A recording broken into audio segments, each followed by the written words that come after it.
Hello students, welcome to Notebook. Do you ever wonder what your teachers do at home, when school is over or during vacations? Our poem today is about a speaker who wonders what teachers do once school gets over. The speaker is possibly a student like you.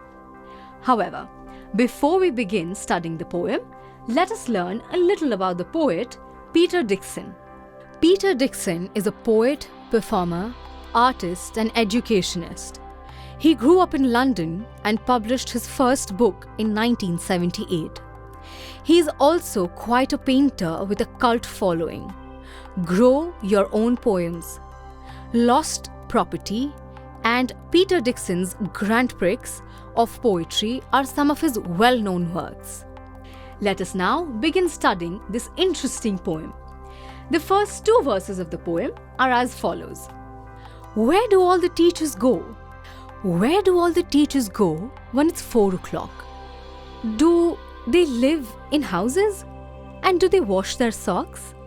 Do they wear pajamas? And do they watch TV? And do they pick their noses? The same as you and me? In the first stanza, the speaker wonders where teachers go at 4 o'clock when school gives over for the day. The speaker is possibly a student like you. The speaker also wonders if teachers live in houses and if they wash their socks just like everybody else. In the second stanza, the speaker wonders if teachers wear their pajamas and laze about in front of their television set. He or she also jokingly wonders if teachers pick their noses just like others. Students, don't you think this is quite a funny and delightful poem? Let us now proceed to the third and fourth stanzas. Do they live with other people? Have they mums and dads? And were they ever children? And were they ever bad? Did they ever never spell right? Did they ever make mistakes? Were they punished in the corner if they pinched the chocolate flakes? In the third stanza, the speaker wonders who the teachers live with. Perhaps teachers live with their parents, same as all students. The speaker also wonders if teachers too lived through a childhood. Maybe they were even naughty as children. In the fourth verse, the speaker continues to wonder how teachers behaved as children themselves. Maybe they were not able to spell correctly and made mistakes just like their students. Just like children are punished for stealing chocolate flakes, perhaps they too were reprimanded.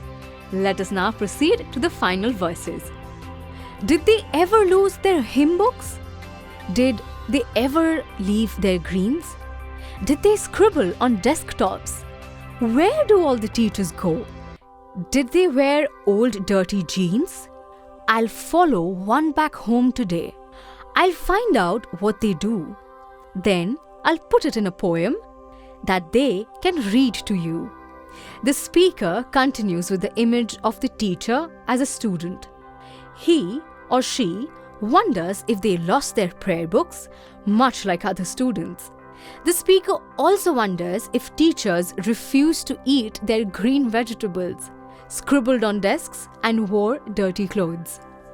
In the final stanza, the speaker says that he or she will follow a teacher home one day to find out what they do. Then the speaker would write a poem for the teachers to read it out to us. What fun! The poet has already, in writing such a poem, told us what he thinks teachers do after school.